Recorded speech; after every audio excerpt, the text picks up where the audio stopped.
My money? You used my money for his wedding? My dad didn't even flinch. He just smiled and said, family comes first. We were standing in the middle of the living room, invoices spread across the table, relatives watching, my older brother laughing like none of this had anything to do with me. I'd spent 5 years saving every cent, skipping trips, working extra shifts just to finally move out, and he drained it all to fund his golden son's perfect wedding. Then my brother raised his glass and said, relax, you'll get it back someday. And everyone actually nodded like I was the problem for even questioning it. I looked at my dad one last time, grabbed my keys, and walked out, knowing something they didn't. The door shut behind me harder than I expected, the sound echoing down the hallway like it meant something final. Nobody followed. Nobody called my name. Inside, I could still hear them voices rising, then settling back into normal, like I'd just been a minor interruption to their celebration. That's what hit me the most. Not the money. Not even the betrayal. It was how easy it was for them to go back to laughing. I stood outside for a second, keys still in my hand, heart pounding, but not in that chaotic, out of control way. It was steady, focused, like something had finally clicked into place. Because this wasn't sudden.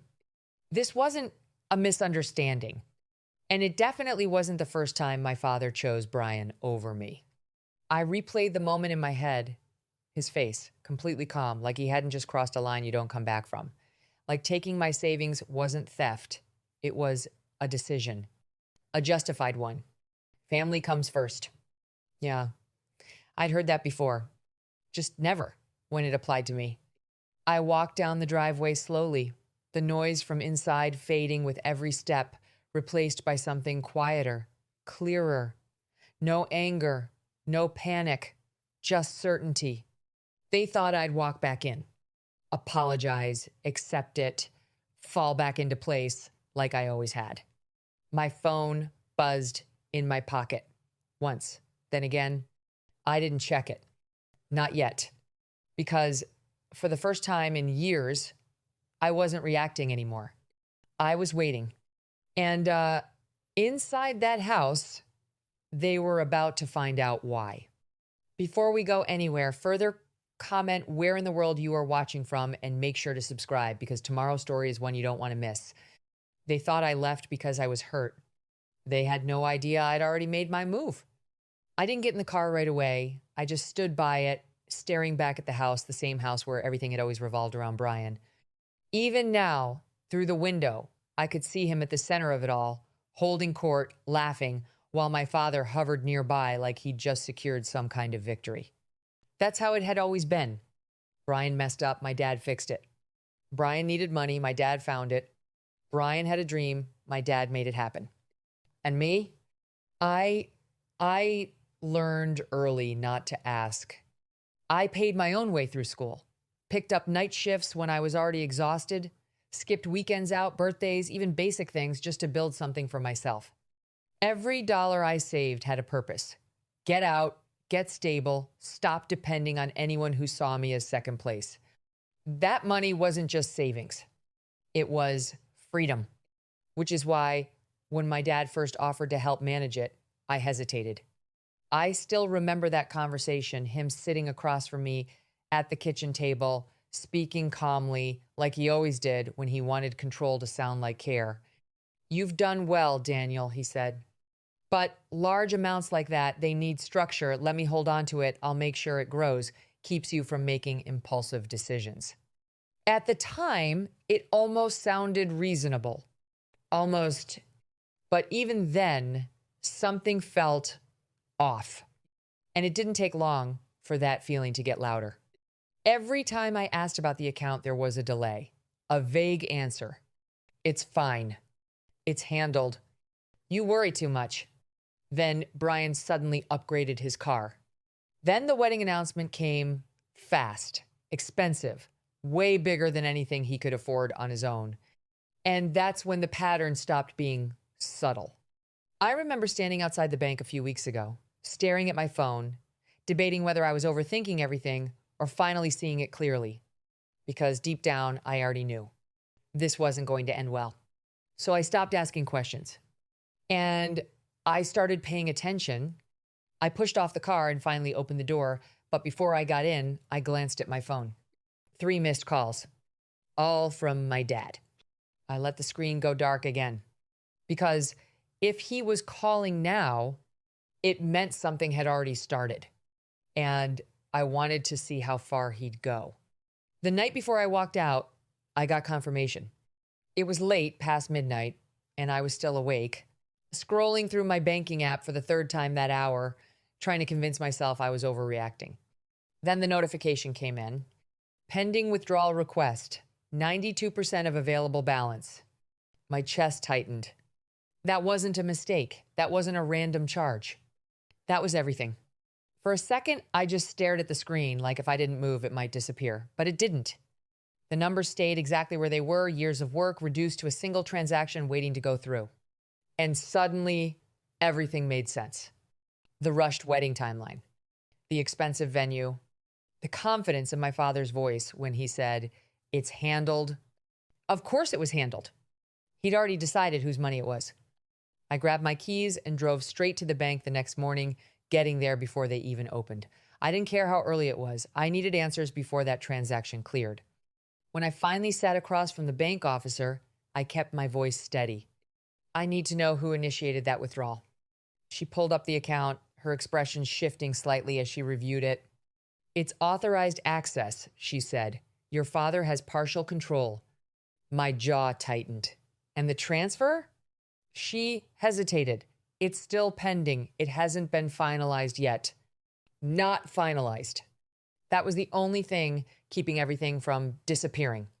She leaned forward slightly, lowering her voice. "Once it processes, it'll be very difficult to reverse.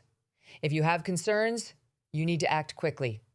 I nodded like I was just processing information, but inside, something had already settled. I didn't argue. I didn't call my dad. I didn't try to stop him directly. Instead, I asked one simple question. What options do I have to secure the account? She looked at me for a moment like she understood exactly what I wasn't saying out loud, then turned the screen slightly toward me. And that's when everything changed. Because whatever happened next, it wasn't going to be on their terms anymore.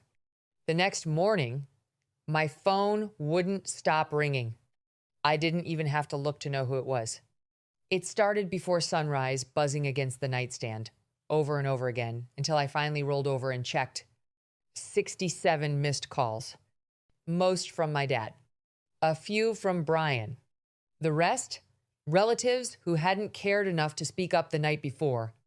I sat there for a second just staring at the screen.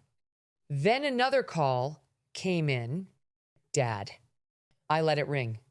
A message followed immediately after. "Call me now." Another one from Brian. "Don't do this. You're ruining everything." I actually laughed at that. Ruining everything? That's what they thought this was? I got out of bed slowly, calm in a way I hadn't felt in years, and made coffee like it was any normal morning. The phone kept buzzing on the counter, lighting up over and over again, but I didn't touch it. Not yet, because if they were this desperate, it meant the first cracks had already started. Another message came through, this time from my aunt. "Daniel, what did you do? The venue is calling. Payments didn't go through." There it was. I took a sip of coffee, letting that settle in. Then a voicemail notification popped up from my dad. I hesitated for just a second, then pressed play. His voice wasn't calm anymore. It wasn't controlled. It was shaking. "Daniel, listen to me. There's been some kind of issue with the account. The transfer didn't go through. The bank is saying," he stopped, exhaling sharply like he was trying to keep it together. "Just call me back. We need to fix this now. Fix this." I leaned back against the counter, phone still in my hand. So now it was a problem. Now it mattered.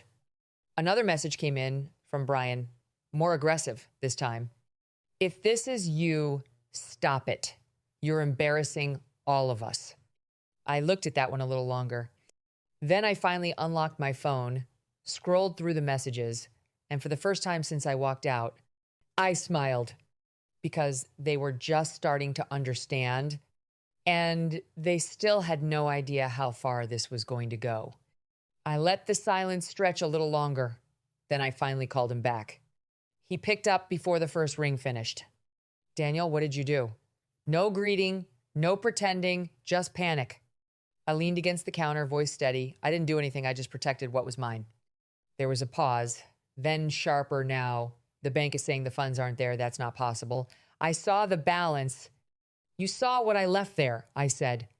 Another pause. Longer this time. And that's when it clicked for him. Weeks ago, when I stood in that bank staring at the pending transaction, I didn't freeze. I didn't confront him. I didn't try to argue my way out of it. I acted. I removed his access. Moved everything into a new account under my name only. Locked it down.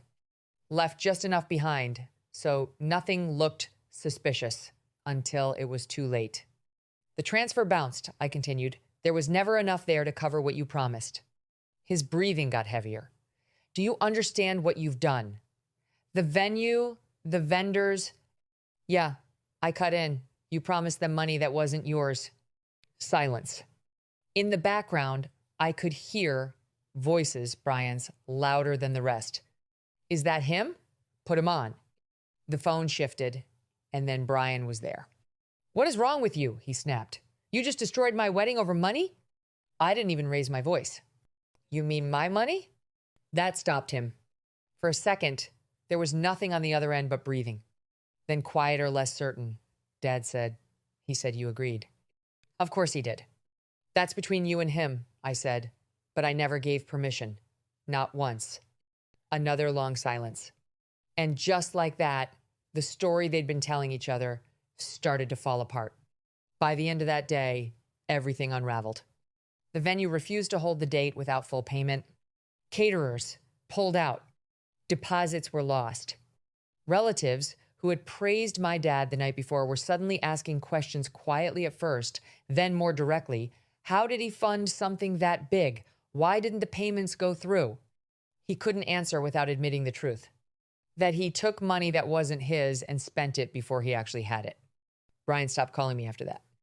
Not because he forgave me, but because he realized I wasn't the one who put him in that position. My dad tried a few more times. Different tone now. Less authority, more pleading. Come back. We can fix this. We're family. I didn't argue anymore. I just said, you already made your choice. And that was it. A week later, I signed the papers for my own place. Small, quiet, mine. No one else's expectations, no one else's control. I stood in the empty living room that first night, keys in my hand, and for the first time, it actually felt like something belonged to me. Not because it was expensive, not because it was perfect, but because no one could take it and call it family. They said family comes first. So I finally chose mine.